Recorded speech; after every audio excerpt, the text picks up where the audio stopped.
পর্বে শোনানো হলো বাংলাদেশ বেতার সিলেট। এবারে শুনুন আমাদের স্থানীয় খবর। আসসালামু আলাইকুম। আজ শনিবার 15 অগ্রহায়ণ 27 জমাদিউল আওয়াল 30 নভেম্বর। বাংলাদেশ বেতার সিলেট সংবাদ পড়ছি নন্দিতা দত্ত। আন্তর্জাতিক ফিলিস্তিন সংহতি দিবস ছিল গতকাল। এটি ফিলিস্তিনের প্রতি সংহতি প্রকাশের আন্তর্জাতিক দিবস। 1977 সালে জাতিসংঘ সাধারণ পরিষদ নভেম্বর মাসের 29 তারিখ ফিলিস্তিন জনগণের জন্য সংহতি প্রকাশের প্রদর্শন স্বরূপ আন্তর্জাতিক ফিলিস্তিন সংহতি দিবস হিসেবে ঘোষণা দেয়।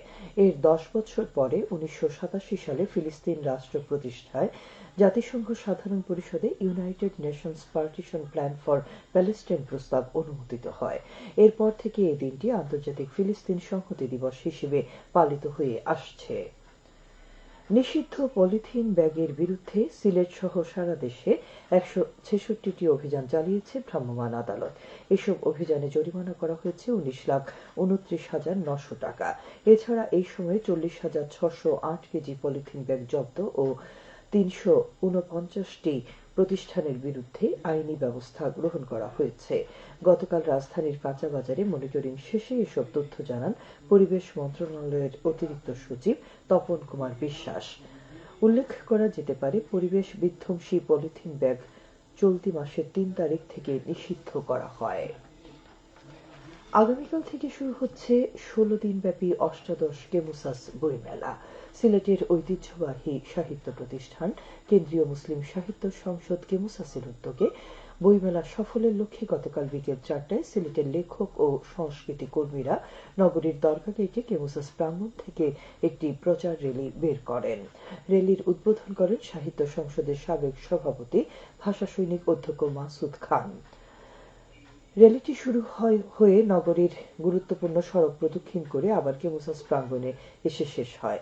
মেলায় প্রতিদিন বিকেল বিভিন্ন সাংস্কৃতিক আয়োজনের পাশাপাশি রয়েছে চিত্রাঙ্কন সহ বিভিন্ন প্রতিযোগিতা। নগরীর দরগা গেটে কেন্দ্রীয় মুসলিম সাহিত্য সংসদ প্রাঙ্গণে এই মেলা চলবে 16 ডিসেম্বর পর্যন্ত।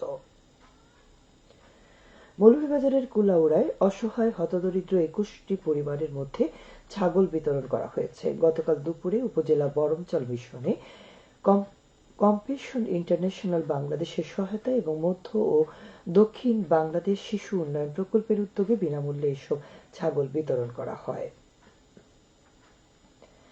বিপুল পরিমাণ চোরাই পণ্য আটক করা হয়েছে সিলেট ও সুনামগঞ্জ সীমান্তে।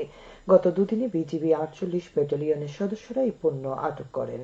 জব্দ হওয়া পণ্যের মধ্যে রয়েছে ভারতীয় চিনি, সানগ্লাস, কম্বল, সাবান, সুপারি, সিরামিক চায়ের কাপ, গরু, গাড়ির টায়ার, শুটকি, মদ, রসুন, শিং মাছ, চোরাচালানি মালামাল বহনকারী প্রাইভেট কার এবং অবৈধভাবে পাথর উত্তোলনকারী নৌকা, যার বাজার মূল্য প্রায় 75 লাখ টাকা।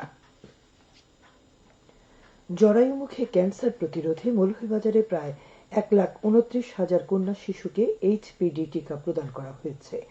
স্বাস্থ্য অধিদপ্তর জানায়, জেলায় 7টি উপজেলা ও 5টি পৌরসভা এলাকার 2,785টি স্কুল ও 171টি মাদ্রাসার 5ম শ্রেণী থেকে 9ম শ্রেণী সমমান প্রায় 1,04,000 এবং শিক্ষা প্রতিষ্ঠান বহির্ভূত প্রায় 25,000 কন্যা শিশুকে 1 ডোজ HPV টিকা প্রদান করা হয়েছে। শিক্ষা প্রতিষ্ঠানে শতভাগ লক্ষ্যমাত্রা অর্জন এবং অন্যান্য ক্ষেত্রে লক্ষ্যমাত্রা ছাড়িয়ে গেছে।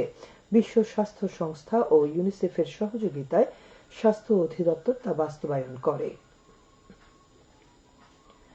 মৌলভীবাজারের বড়লেখা উপজেলার আদমপুর ঈদগাহ বাজার ভায়া রসগ্রাম থেকে জগদীশপুর বাজার পর্যন্ত 9.5 কিলোমিটার সড়কের সংস্কার কাজ এগিয়ে চলেছে।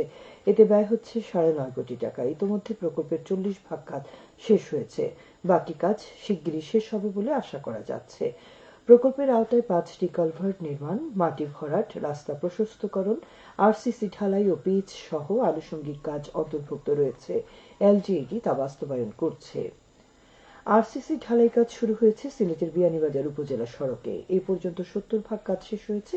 অবশিষ্ট কাজ আগামী মাসের মধ্যে সম্পন্ন হওয়ার কথা রয়েছে। এলজিইডির তত্ত্বাবধানে এতে ব্যয় হচ্ছে প্রায় 3 কোটি টাকা। মৌলভীবাজারের রাজনগর উপজেলার হলদিগুল থেকে কালারবাজার পর্যন্ত ১৯ কিলোমিটার রাস্তার সংস্কার কাজ এগিয়ে চলছে। এতে ব্যয় হচ্ছে প্রায় ৬.৫ কোটি টাকা।